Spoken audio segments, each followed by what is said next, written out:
지난주 읽은 말씀 마지막에 오늘 말씀 조금 앞에 바울이 에베소에서 2년 넘게 전도했고 그 결과 주의 말씀이 힘이 있어 흥왕하였고 세력을 얻었다라는 말씀이 있었습니다. 주의 말씀이 세력을 얻었다. 주의 말씀이 힘을 얻었다. 주의 말씀이 권세를 얻었다. 혹은 권력을 얻었다를 무엇으로 확인하느냐? 어떻게 그걸 아느냐 하면 은 5만이나 되는 마술책을 태운 것으로 알게 된다고 했었어요.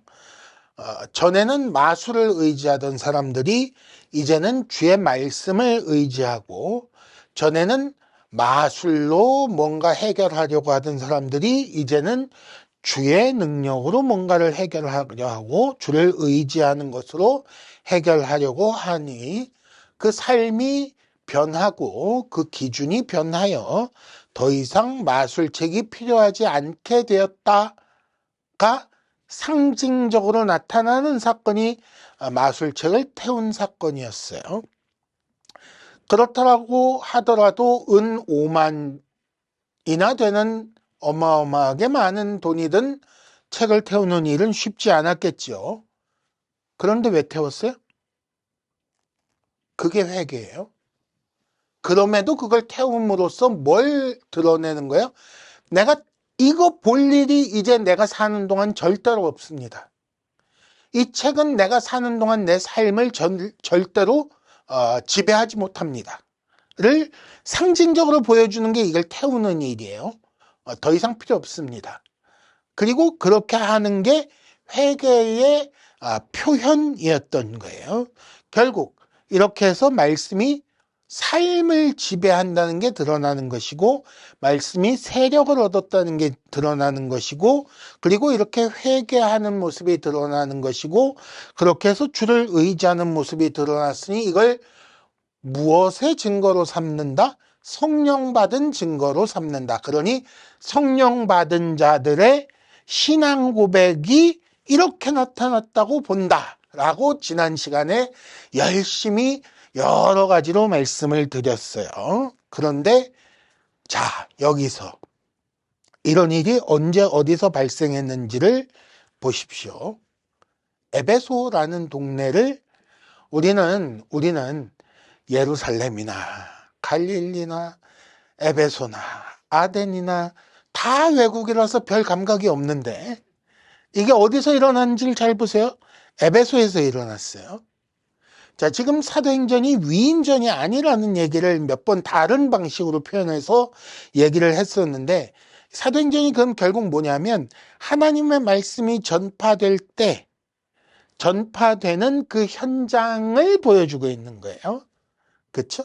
그 현장이 어떤 모습이더냐, 말씀 전해지기 전엔 어떤 모습이었고 말씀이 전해질 때는 어떤 모습이더냐, 말씀을 받는 자들은 어떤 모습이고 말씀을 전하는 자들은 어떤 모습이더냐, 그때 무슨 일이 어떻게 발생하더냐를 보는 게 사도행전인데, 예루살렘에서 있었던 일도 보았고 또 뭐 다른 데도 보다가 전에는 아덴에서 있었던 일도 보았고 고린도에서 있었던 일도 보았고 하다가 이제 에베소에서 일어난 일을 보게 되는 거예요. 이런 걸 보면서 우리가 뭘 캐치할 수 있느냐 하면, 예를 들면 이런 거예요. 지역이 달라지니까 좀 달라지네, 이런 것도 볼 수 있는 거예요. 문화가 달라지니까 좀 달라지네, 이런 것도 보게 된다는 거죠. 그렇죠? 예루살렘하고 에베소는 반응이 다르다는 걸 알 수 있잖아요. 또 어떤 경우에는 개인 차이가 있네 라는 것도 알 수가 있어요. 똑같은 말씀을 똑같은 지역에서 똑같이 전했는데 누구는 받고 누구는 받지 않는 개인 차이도 드러나는 거예요. 그러면서 심지어 무엇도 드러나느냐 하면, 사실은 한 개인의 이 내면의 다층적인 그 모습을 볼 수가 있어요. 한 개인 안에 어떤 경우엔 고린도 같은 면이 있는가 하면, 어떤 경우에는 에베소 같은 면이 있고, 한 개인에게서 어떨 땐 예루살렘 같은 모습을 보다가 어떨 땐 아덴 같은 모습을 보는 거예요. 그거를 오늘 에베소에서 일어난 지난 시간에 읽었던 그 책을 태우는 이야기 말고 또 하나의 사건을 통해서 복음의 현장이 어떻다, 또 다른 측면, 이런 측면이 있다라는 걸 봅시다. 그런데 뭘 봅시다? 지역적으로, 문화적으로, 개인적으로 차이가 있는 것뿐만 아니라 이게 한 사람에서 어떤 여러 측면 중에 어떤 부분을 보여주는지까지 생각을 해봅시다. 라고 말씀을 드리는 거예요.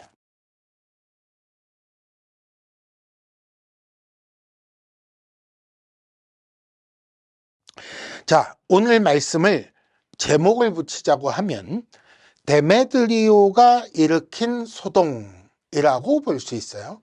뭐 그렇게 제목을 지을 수 있어요. 그 이야기의 전말이에요. 근데 이 사건의 성격은 지난주에 나타난 마술책을 태운 사건과 두 개가 이렇게 양립해서 서로 이렇게 대비되는 사건이에요. 하나는 성령 받은 자로서 마술에 의지하던 자들이 이제 회개하여 주께 의지하겠노라는 그 모습이 딱 드러나는 사건이었는가 하면 이번에는 말씀에 아주 적극적으로 반대하는 모습이 나타나고 있는 거죠.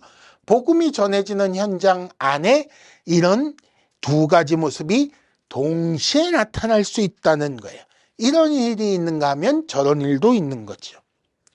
데메드리오가 누구냐 하면 은장색이라고 돼 있어요. 이게 다르게 말하면 은세공업자예요. 은 가지고 뭔가를 만드는 사람이라는 뜻이에요. 근데 아데미라는 여신의 신상 모형을 제작하는 사람이에요. 예전 성경 번역에는 은감실이라고 번역을 했었어요. 이게 말이 어렵기는 한데 조금 더 정확한 번역 아닌가라고 생각이 들어요. 은감실이 뭐냐면 27절 보시면 큰 여신 아데미의 신전이라고 나오는데 큰 여신 아데미의 신전이라는 게 이게 예전에 그런 거 혹시 좋아하시는 분 계세요? 세계 7대 불가사의. 세계 7대 불가사의 중에 하나가 아르테미스 신전이에요. 그게 여기서 말하는 아데미 신전이에요. 이 아데미 신전을 은으로 모형을 만들어서 이렇게 그걸 파는 거예요. 그게 데메드리오가 하는 일인 거예요. 이걸 아데미 여신을 섬기는 사람은 이걸 사다가 뭘 해요? 집에다가 딱 모셔두고 제단 같은 걸 만들어서 모셔두고 거기다 예배를 드리는 거예요. 절을 하고 기도를 하고. 예전 로마 사람들은 집집마다 그런 제단이 다 있었어요. 그리고 종교 행위를 했었어요. 그게 아니더라도 관광객이 아데미는 굉장히 아데미가 아니고 에베소는 굉장히 큰 도시니까 관광하러 오는 거예요. 세계 7대 불가사의가 있대. 내가 이집트 피라미드는 가봤는데 여기는 아직 못 가봤어. 그리고 에베소에 와가지고 아데미 신전을 보고 와 어마어마하네. 크긴 크네. 이러고 기념삼아 기념품으로 그 신전 모형을 사갔을 수도 있어요. 어쨌든 그런 걸 만들어서 파는 사람이 데메드리오라는 사람이에요. 혼자 했을까요? 아니요. 이게 완전히 기업화돼 있었어요. 길드 같기도 하고 당시에는 그런 게 많았으니까 혼자 한 게 아니라 24절 직공들에게 적지 않은 벌이를 하게 했다 하니까 직공들이 여럿이 있는 것이고 25절 직공뿐이 아니라 영업하는 자들도 있었어요. 그렇다면 이 사람들에게 은을 대주는 사람도 있었을 것이고 운송하느라고 운송업자도 있었을 것이고 그렇죠? 여러 동네 돌아다니면서 이거를 광고하고 선전하는 사람들도 있었을 것이고 뭐 이 수많은 사람들이 다 서로 얽혀서 적지 않은 벌이를 하고 있었다라는 걸 금세 알 수가 있는 거예요. 그런데 어느 날 갑자기 매출이 안 나오는 거죠. 한 2년 새에 갑자기 매출이 뚝 떨어지는 거예요. 전에는 잘 먹고 잘 살았는데 갑자기 상황이 어려워지는 걸 보고 데메드리오가 열심히 관찰을 했겠죠. 알아보고. 그랬더니 26절 바울 이 바울이라는 놈이 말이야 이러고 나오는 거예요. 우리말은 점잖게 성경 번역을 해놨지만 이 조그만한 놈이 말이야 이러고 말을 하는 거예요. 바울이 전 아시아에 권유를 해서 그들의 풍족한 생활을 위협하는 수준까지 갔다는 거예요. 그래서 직공들이고 영업하는 사람들이고 관련된 사람들을 다 모아놓고 데메드리오라는 사람이 선동을 하는 거예요. 선동. 괴멜처럼 선동을 열심히 했어요. 그래서 28절 분노가 가득하여 29절 시내를 요란하게 만들고 그리고 가이오라는 사람과 그리고 아리스다고라는 사람을 붙들어다가 질질 끌고 어디로 갔냐면 연극장으로 갔어요. 지금 에베소 유적 중에 아주 유명한 지난번에 얘기 나왔던 그 원형극장 거기 얘기하는 거예요. 그 원형극장 몇만이 들어가는 큰 극장에 사람들이 꽉 들어찼어요. 그렇게 믿는다고 바울하고 같이 다니던 사람이라고 붙잡아가지고 끌고 들어간 거예요. 아주 위험한 상태가 됐어요. 사람들이 아주 극도로 흥분한 상태. 그러니까 바울이 30절 들어가려고 하니까 제자들이 말리고 거기다가 31절 아시아 관리 중에 바울의 친구된 몇 명이 그거 못 들어가게 해. 들어가지 마시오. 라고 못 들어가게 했다는 거지요. 그렇게 한 상태에서 사람들이 모여서 시위를 하고 있는 거예요. 근데 워낙에 많은 사람이 모였으니까 생각해 보세요. 우리 밥 먹으면서 말해보면 6명 뭐 이렇게 모여도 8명 이렇게 모여도 테이블이 2개가 되면 저쪽 테이블 하는 얘기 이쪽 테이블 하는 얘기가 달라요. 그렇죠? 서로 다른 얘기하고 논다고. 그런데 그 큰 원형극장에 사람이 꽉 찼으면 그 사람들이 다 한마디만 하겠어요? 서로 여기서 야, 왜 모였대? 왜 모였는지도 모르고 오는 거예요. 와서 야, 왜 그런데 쟤는 왜 흥분했대? 이러고 쑥덕쑥덕쑥덕 요란 하고 있었던 거예요. 이런 말도 하고 32절 저런 말도 하고 외치는 사람이 있는가 하면 또 궁금해서 이 사람 저 사람 붙들고 묻는 사람도 있고 왜 모였는지도 알 수 없을 만큼 그렇게 시끄러운 상태였던 거예요. 그런데 유대인들이 알렉산더라는 사람을 내보내려고 하니까 이 사람이 툭 밀려가지고 앞에 나왔잖아요. 그랬더니 유대인이라는 사실을 알고는 외치는 거예요. 크다 에베소 사람의 아데미여 이러고 외치는 거예요. 헬라어로 읽어봤는데 구호 삼아 외치기에는 리듬이 좀 안 맞던데. 근데 어쨌든 그걸 외쳤어요. 크다 에베소 사람의 아데미여 이러고는 외쳐댔어요. 이걸 얼마나 했다고요? 20분? 아니고 2시간이나 했다는 거예요. 더 할 수도 있었는데 말려서 그만한 거예요. 이게 잘 보세요. 이렇게 조직적으로 2시간이나 외치려면 축구 경기 때 응원하는 것도 2시간 연속으로 하려면 조직을 해서 누군가 이렇게 북을 쳐야 돼요. 그렇죠? 우리 2002년 월드컵 할 적에 빨간 티 입고 서울에 그렇게 다 모일 적에 또 보면 그 몇 달 전부터 TV에서 광고도 나왔어요. 응원할 때 이렇게 하세요. 그리고 대한민국 짱짱짱짱 이걸 연습을 시켰다고요. 미리. 그것처럼 2시간을 크다 에베소 사람의 아데미여 이러고 외치려면 누군가 거기서 선동하는 사람들이 선창도 하고 후창도 하고 같이 와와 해주고 해야 된다고요. 이걸 누가 했을까? 데메드리오가 기획해서 자기 밑에 업자들을 쫙 풀어놓고 사람들 끌고 와서 중간중간 서서 그걸 하고 있었던 거예요. 그렇게 해서 2시간이나 하게 됐어요. 왜 데메드리오는 이런 선동을 했을까? 왜 그렇게 했을까? 명분은 이거예요. 27절 우리의 영업이 천하여질 위험이 있다. 우리가 천대받자 이상한 거 몹쓸 거 만드는 놈들이라고 욕먹게 생겼다는 거예요. 그전에는 이런 걸 만들어 주시다니 감사합니다 이랬는데 쓸데없는 거 만드는 놈들 이렇게 되게 생겼다는 거예요. 그래서 안 되겠다는 거예요. 근데 그 뒤에 붙은 말이 더 웃기죠. 27절 계속 보면 큰 여신 아데미의 신전도 무시당하게 생겼다. 무슨 얘기냐면 이게 아데미 여신이 이렇게 천대를 받으면서 신전에 찾아오는 관광객이 줄게 생겼다 이 얘기. 신전이 무시를 당하니까 신전을 찾아오는 순례객들이 줄어들게 생겼다. 그렇게 해서 결국 세 번째 뭐도 된다? 아시아와 천하가 위하는 그의 위엄, 아데미의 위엄도 추락하게 생겼다.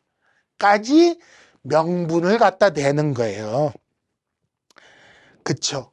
아주 그럴듯해요. 아데미 여신을 정말로 사랑하는 사람이라면 우리가 하나님을 섬기는 마음으로 생각을 해보면 그렇잖아요. 그런 정도의 열심이 있고 그런 신앙이 있는 사람이 이런 말을 했다면 정말 그럴 만한 거예요. 분노할 만하죠. 근데 조금 더 봅시다. 이거 그냥 명분이에요. 24절. 적지 않은 벌이를 하게 했는데 25절. 우리의 풍족한 생활이 이 기업에, 이 생업에 있는데 라고 나오잖아요. 이게 사실은 본심이고 이게 원래 목적이에요. 그쵸? 아데미는 핑계라고요. 이 사람들이 원하는 건 뭐예요? 풍족한 생활이에요. 돈을 많이 버는 거. 근데 바울 때문에 매출이 떨어졌다는 거예요. 그래서 바울을 한번 혼내줘야겠다는 거예요. 그래서 우리 매출을 다시 끌어올려야겠다고 말하는 거예요. 이게 우상 숭배의 본질이에요. 우상을 섬기는 이유는 뭐다? 풍요를 위한 거예요. 풍요를 통해 뭘 이루려고? 행복한 삶을 이루겠다는 거예요. 내가 돈이 좀 더 있어야 행복한 삶을 살 수 있겠다. 그 사람 머릿속에 있는 가장 최우선의 삶의 과제는 뭐예요? 행복한 삶이에요. 삶의 목표가 행복한 삶이라고. 그 행복한 삶을 위해 뭐가 필요하다? 풍요가 있어야겠다. 돈이 있어야겠다는 거예요. 그 돈을 뭘 갖고 번다? 지금까지 아데미 신상을, 그 신전 모양을 만들어서 그걸 가지고 돈을 벌었으니 계속해서 그걸로 돈을 벌어 먹고 살아야겠는데 어느 날 은이 아니라 누군가 나무 갖고 깎아서 그걸 만들면 나는 나무 깎는 재주가 없으니까 대번에 서로 밥그릇 싸움이 되게 생긴 거잖아요. 그러니까 자기가 은 가지고 만드는 걸 계속 만들고 싶은데 바울이 어느 날 나타나가지고 이상한 소리 하는 바람에 은 가지고 이거 하던 걸 더 이상 못하게 돈벌이 수단이 안 된다는 거예요 이제는. 그러니까 화가 나서 선동하고 있는 거예요. 아데미가 아니라 딴 거여도 상관없는 거예요 이 사람들에게는. 만약에 이 에베소라는 성이 아데미를 섬기는 성이 아니라 아폴로를 섬기는 성이었으면 아데미 갖고 장사가 안 되죠. 아폴로를 만들어야죠. 그렇죠? 이해가 되세요? 그러니까 아데미든 아폴로든 상관이 없는 거예요. 이 사람들한테는 자기네들이 이걸 만들어서 많이 팔면 되는 거예요. 그런데 돈벌이 수단이 망가지게 생겼으니 열이 받은 거예요. 그래서 겉으로 드러내는 건 뭘 드러낸다? 내세우는 명분은 아데미가 위험에 빠졌다. 아데미가 위험에 빠졌다. 이들이 위하는 우상은 결국 뭐예요? 아데미가 아니라 자기들이 벌려고 하는 돈이 우상인 것이고 그 돈을 가지고 풍요를 누리려고 하는 자기 자신이 우상인 거예요. 자기 배가 우상이라는 말이 이 말이에요. 바울 서신에 나오는 자기 배가 우상이라는 말이 이 말이라고. 그걸 적당히 명분을 내세워 누구를 반대하고 있다? 사실은 하나님을 반대하고 있는 거예요.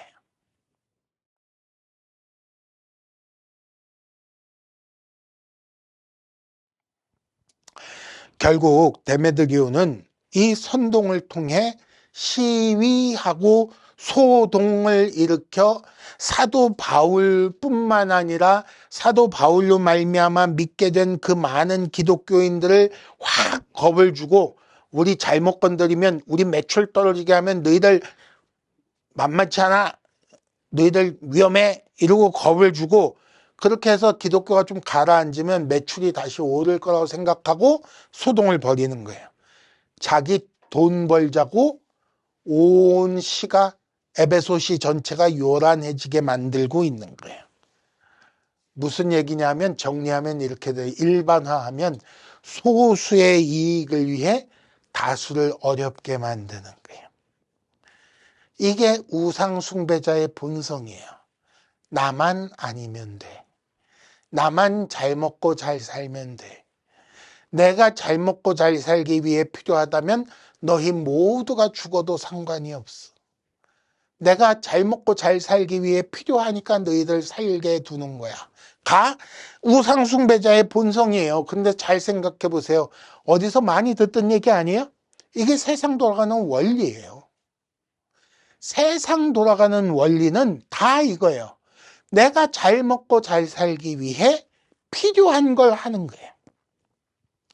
세상에서 이런 시도는 그래서 늘 성공해요. 거의 언제나 성공해요.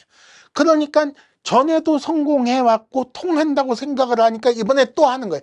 야, 이참에 이렇게 시위를 해서 소동을 일으켜서 저놈들 확 기를 죽이고 더 이상 전도 못하게 하고 그러면 다시 매출이 오르고 우리가 잘 먹고 잘 살까, 그러고 생각하고 또 하는 거예요. 선동하고 시위하고. 근데 그렇게 시위가 진행이 됐는데 이상한 일이 벌어졌어요. 35절. 서기장이 나타났습니다. 무리를 진정시키고 에베소 사람들에게 이렇게 말합니다. 에베소 시가 큰 아데미와 제우스에게서 내려온 우상의 신전지기가 된 줄 누가 알지 못하겠냐. 야, 너희들 에베소 잘 섬기는 거 누가 모르겠어. 너희들이 이제 아데미 잘 섬기는 걸 누가 모르겠어. 너희들이 아데미 죽고 못 사는 거 그걸 모르는 사람이 세상에 어디 있어. 그러면서 흥분을 가라앉히기 위해 그들 편을 일단 들어주는 거예요. 크다 에베소 사람의 아데미여. 그러니까 아데미 너희가 잘 섬기지, 그렇지. 그러고는 일단 안심을 시키고 소동을 잠잠하게 만들고 있는 거예요. 그 열심을 인정하는 것처럼 해놓고 조용해지자 즉시 정치적인 경고를 주는 거예요. 36절. 경솔히 아니하여야 하리라. 조심해 라는 말이에요. 그 경거망동하면 안 돼 라고 하는 거예요. 누가 이 말을 해요? 서기장이라는 사람이 해요. 에베소시를 다스리는 사람 중에 하나라는 얘기겠죠. 정치인이 이 얘기를 하는 거예요. 근데 에베소는 지역적 특성상 정치적으로 어떤 위치에 있다? 로마의 속주예요. 로마 황제의 다스림을 받는 지역인데, 원래 로마가 아니라 아시아에 있는 원래 자기들끼리 살던 나라 땅인데 지금 로마의 속국으로 들어와 있는 거예요. 물론 유대랑도 달라요. 유대는 훨씬 더 그 밑자락이고 에베소는 로마에서 직접 다스리는 로마 법이 적용되는 지역이에요. 그러면서 이 얘기를 하는 거예요. 로마 법에 너희들 법대로 해야 되는데 로마 법에 야, 생각을 해봐. 신전 37절이죠. 신전 물건을 도둑질한 것도 아니고 여신을 비방한 것도 아니고 무슨 죄가 있다고 무죄한 사람들을 잡아다가 이러고 모여서 시위하고 2시간씩 크다 에베소 사람의 아데미여 이러고 외치고 있으면 이거 위에서 듣고 가만 냅두겠어? 라고 얘기를 하는 거예요. 그렇죠? 38절. 고발할 일이 있으면 재판 날도 있고 총독도 있으니까 고발하면 되지. 그게 아니라 다른 일이면 39절. 정식으로 민회를 열면 되지. 죄가 있으면 고소고발하고 아니면 그냥 타협할 거면 민회를 열든지 하면 될 걸 왜 죄도 없는 사람 붙잡아다 놓고는 2시간이나 이러고 떠들고 있는 거야. 라고 하면서 40절. 아무 까닭도 없는 이 소요 사건, 불법 집회, 여기에 대해서 우리가 보고를 해야 되는데 보고할 자료가 없어. 그러다가 너희들 불법 집회, 불법 소요 사태라고 해가지고 로마 군대가 출동해가지고 경을 칠 일인데 어떡하려고 그래? 라고 정치적으로 얘기를 하는 거라고. 로마의 지배를 받는 아시아 지역인이 불법 집회와 소요에 특별히 민감하잖아요. 그런 정치적인 위험을 경고하여 그 세상 권세를 가지고 깔아앉혀서 해산시키는 거예요. 41절 모임을 흩어지게 하였다. 서기장이 지혜로운가요? 그 배후에 누가 있었다? 하나님께서 계셨다. 하나님께서 바울이 들어가는 걸 제자들을 통해 말리시고 그 관리 친구들을 통해 바울이 들어가지 못하게 하라고 얘기도 하고 서기장의 발언을 통해 그 백성들이 흩어지게 하시고 하시는 일을 통해 뭘 하셨을까요? 전도를 열심히 하라고 그 전에 주의 백성들을 보호하시는 거예요. 에베소시가 그런 식으로 이 사람의 감정에 휘말려 선전선동에 휘말려 왕 몰려가면 하나님의 백성들이 위험하게 생겼으니까 하나님이 딱 정치적 세력을 이용해서 그들을 흩으시고 하나님 백성들을 보호하시는 거라고.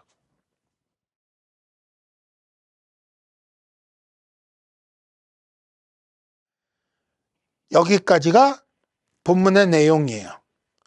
데메드리오의 소동이라고 제목을 붙일 만한 이야기의 전말이에요. 서론에서 말씀드렸지만 이것이 복음의 현장이에요. 무슨 말인가? 우리가 누군가에게 복음을 전할 때 우리가 만나는 현장에서의 반응이 이런 반응이 나타날 수 있다는 거예요. 우리가 복음을 전할 때 누군가는 은 5만 신경 쓰지 않고 마술책을 불태우지만 우리가 복음을 전하는 그 순간 옆에서 은 5만어치 마술책을 불태우고 있는 거기서 데메드리오처럼 선전선동해서 소요를 일으키는 사람이 있을 수 있다는 거예요. 그런 반대가 있을 수 있다는 거예요. 그걸 생각하라는 거예요. 그런 사람들은 왜 그렇게 반대하고 난리를 칠까요? 명분이 아니라 본심을 보셔야 돼요. 뭐 때문에 그런다? 경제적인 손해라고 생각을 하는 거예요. 은 5만, 지금으로 따져서 몇십억 되는 책을 불태우는 그 경제적 손해를 감수하는 사람이 있는가 하면 누구는 자기가 은 세공해서 만든 그 모형 덜 팔리는 것 때문에 매출이 감소된다고 열받아서 선전선동하는 사람이 있는 거예요. 똑같이 경제 문제 갖고 얘기를 하는 거예요. 지금식으로 얘기를 바꿔서 얘기를 해볼까요? 주일 성수 철저하게 가르치고 행하고 하던 얼마 전까지만 해도 교회에 나오면 주일 성수, 주일날 가게 문 닫아야 되는, 가게 문 닫으면 손님 떨어져서 안 돼, 매출 줄어서 안 돼, 그러고 교회 안 나온 사람이 있었어요. 있었잖아요. 우리 다 알아요. 그런 시대를 지나왔다고. 지금도 그런 사람들이 있어요. 교회 다니면 내가 경제적으로 손해를 봐야 돼. 주일날 일해야 되는데 일 못해. 그거 벌이는 안 되는데 가서 자꾸 헌금해야 돼. 이러면서 경제적인 손해라고 생각하고 교회 안 다니는 사람들이 있어요. 근데 그런 사람들만 있는 게 아니라 또 다른 어떤 사람들은 이렇게도 얘기를 해요. 성경 가지고 명분을 대요. 어디 성경에 11조, 신약에 11조 얘기 나오는 데가 어딨어? 이 11조는 구약의 율법에나 있는 거지. 율법은 다 합해야 되는데 누가 11조 내라 그래. 교회에서 돈 벌고 싶으니까 목사가 자기 배 찌우려고 헌금하라고 강요하느라고 11조 얘기하지. 라는 식으로 달려드는 사람들이 있어요.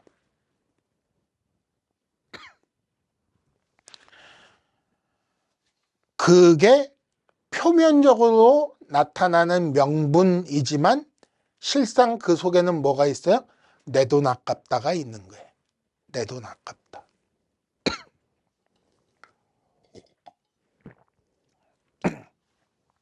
때로는 조금 더 교묘한 경우도 있어요. 종교적인 열심을 근거로 복음에 대해서 반대를 하는 경우가 있어요. 생각해 봅시다. 어쩌면 데메드리오는 경제적인 손해 이전에 실제로 아데미 여신을 정말 사랑했을 수도 있어요.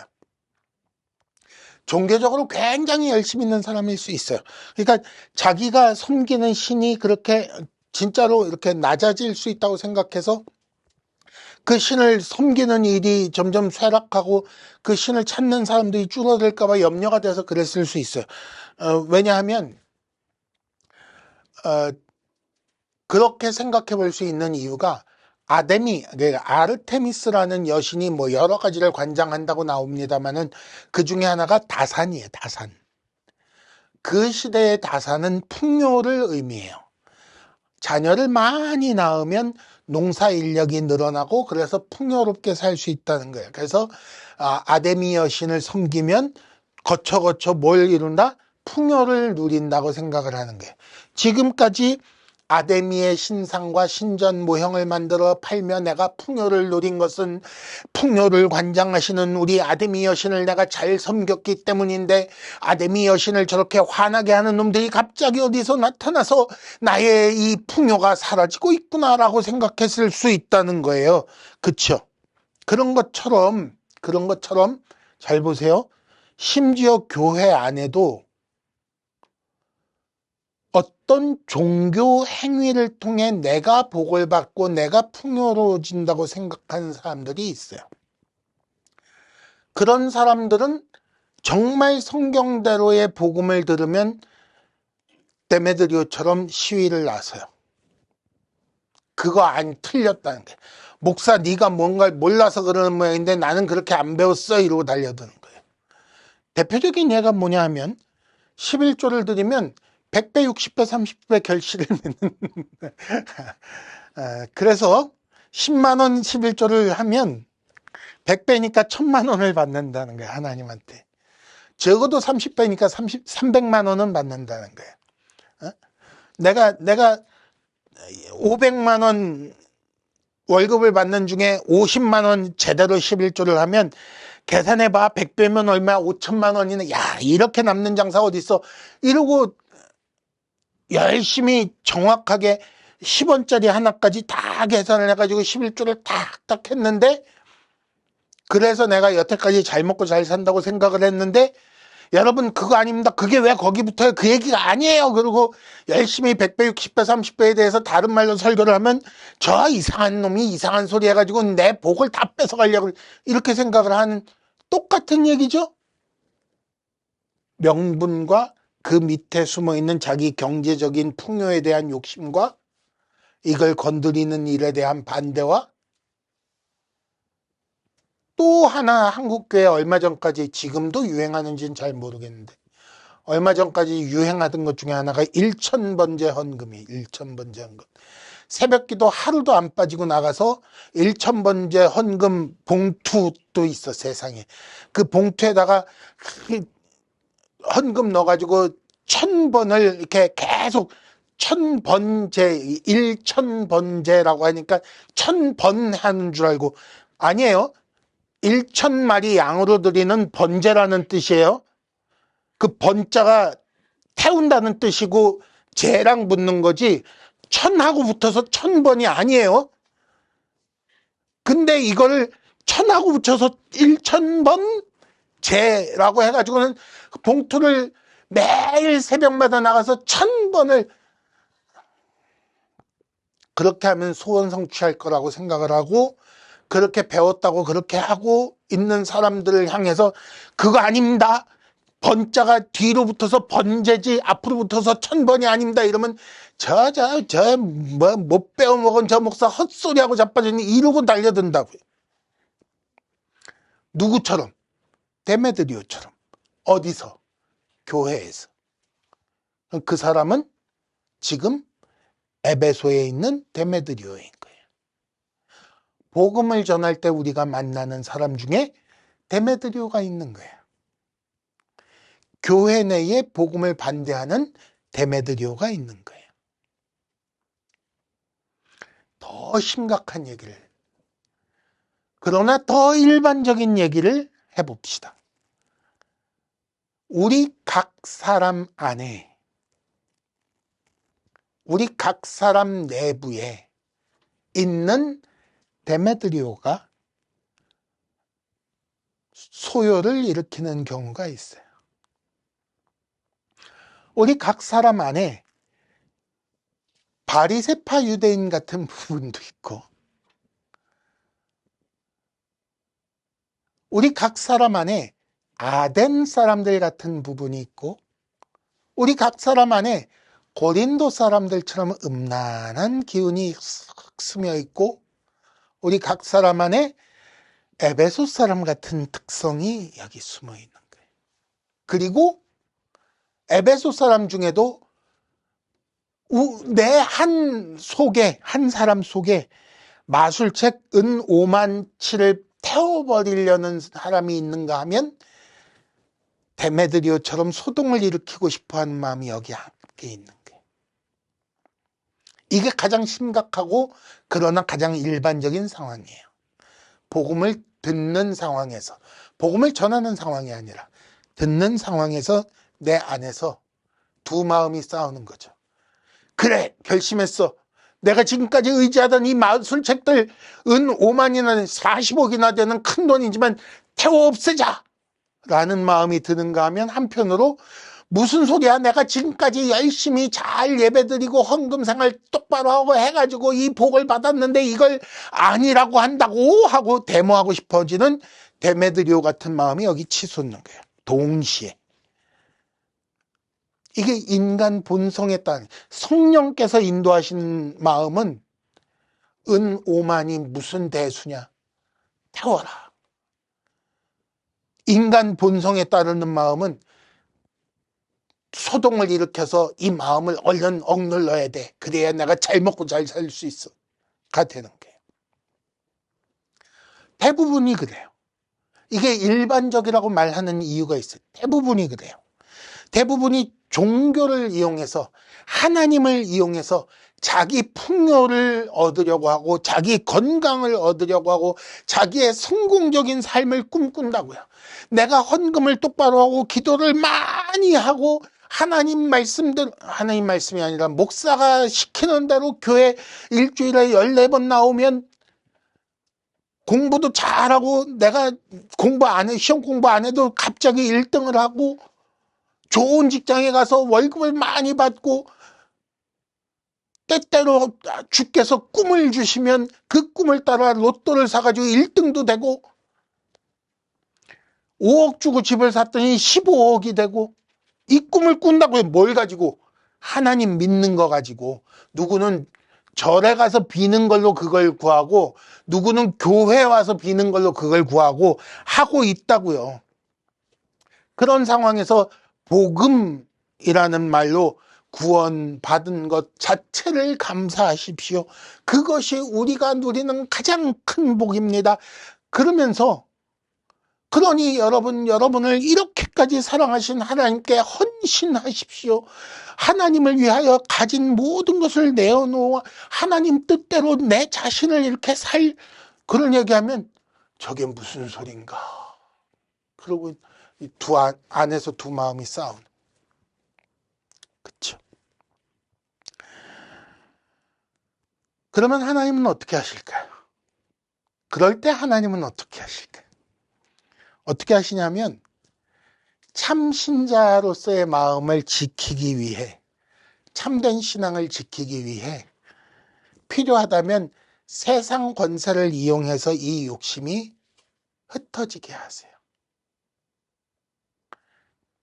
어느 날 갑자기 욕심이 더 이상, 스스로 생각해도 이건 말도 안 돼. 그러면 팍 사라지게 하세요. 꿈이 깨지게 하세요.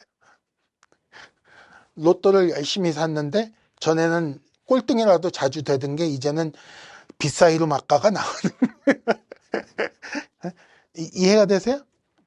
공부 안 하면 전에는 공부 안 해도 중간은 갔는데 공부 안 하면 맨날 꼴등만 하는 이상한 일이 생겨요. 갑자기 전 클래스 애들이 다 공부를 잘하게 돼.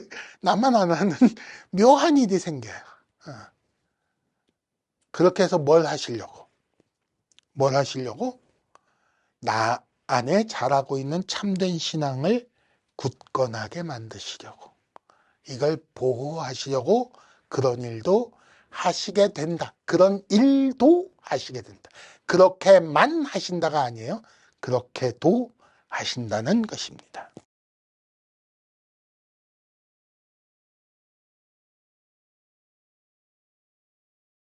우리는 원래 다 우상숭배자였어요. 우리는 다 아덴 같은 상황에서 살고 있었고 만신전에 들어가서 아무렇지 않게 둘러보고 다니는 사람들이었고, 그리고 우리는 다 어쩌면 아데미를, 어쩌면 아폴로를, 어쩌면 제우스를 열심히 적극적으로 섬기는 자들이었어요. 뭘 위해서? 다 자기의 풍요롭고 행복한 삶을 위해서. 그러니까 우리는 다 사실은 데메드리오였어요. 무슨 말입니까? 나는 모태신앙인데, 모태신앙이어도 그렇게 살았어요. 정말로 개인적으로 하나님을, 주를 만나기 전까지는 누구나 다 그렇게 살아요. 우리는 다 에베소 사람이었어요. 에베소 사람이었다고 말하고 나니까 에베소 사람들한테 좀 미안해요. 우리는 다 한국 사람이에요. 무슨 말인지 아세요? 우리는 다 근본이 무속에 속해 있는 사람들이에요. 우리는 다 아무렇지 않게 태몽을 얘기하는 사람들이고, 우리는 다 아무렇지 않게 일상에서 행운이니 애군이니 이런 말을 하고 사는 사람들이에요. 그게 다 무속 용어인데 아무렇지 않게 그 말을 쓰고 있는 사람들이에요. 그래서 한국 사회에는 불교도 들어오면 무속화, 유교도 들어오면 무속화 하다가 이젠 기독교도 들어와서 무속화 돼버렸어요. 어마어마한 무속의 힘을 갖고 있는 나라가 한국이라는 나라고 우리예요. 그 속에서 살았어요. 무슨 말도 안 되는 소리야 라고 할까봐 증거를 들어봅시다. 유교에 500년 이상 쩔어 있던 사람들이 유교의 인의 예지 신을 지금 말하는 사람이 있다 없다? 없어요. 유교의 가치를 말하는 사람이 없어요. 뭐만 해요? 자기 평온한 풍족한 삶을 위해 제사만 열심히. 이런 세상에. 이사가는 날짜는 그렇게 따지면서 인의예지신 유교를 말하는 사람이 없어요. 기독교는 어때요? 열심히 예배드리고 헌금해서 뭐 한다고요? 자기 건강 얻고 돈 얻을 생각하지 이웃사랑이 어떻고 이런 얘기하는 사람 없어요. 공동체를 생각하는 사람이 없어요. 이게 다 우리가 무속화됐다는 증거들 중에 하나예요. 그래서 우리는 이렇게 에베소 사람이라고 얘기하기 미안할 만큼 철저히 한국 사람인 우리는, 그래서 우리는 복음을 들으면서 언제라도 이 속에서 데메드리오가 소동을 일으킬 가능성이 충분히 있어요. 언제든지 누구라도. 교회 50년 다닌 사람이든 교회 다닌 지 50일 된 사람이든 상관없어요. 우리는 언제든지 이 속에서 데메드리오가 소동을 일으킬 가능성이 있어요. 어떻게 해야 될까요? 자기를 쳐서 복종시켜야 돼요. 복음의 뜻에 내가 이해가 안 되고 내가 마음에 들지 않더라도 복음을 들으면 그가 아니야, 그러면 안 돼, 그러고 쳐서 복종시켜야 돼요. 마술책과 함께 아데미 신상을 태워버려야 돼요. 은 너무 아까워. 아까워하지 마세요. 태워버려야 돼요. 그러지 않으면 어떻게 될까요? 두 가지 가능성이 있어요. 참 신자가 아니면 주께서 내버려 두세요. 그러니까 아직껏 소동을 일으키거나 말거나. 참 신자인 경우 어떻게 하세요? 반드시 데메드리오를 흩으세요. 그렇게 하기 위해 무슨 일을 하실지 몰라요. 그 과정이 즐겁고 재미있지만은 않을 것이니, 그러므로 어떻게 하셔야 돼요? 미리미리 자신을 쳐서 복종시키셔야 참으로 행복한 삶을 살 수 있게 됩니다.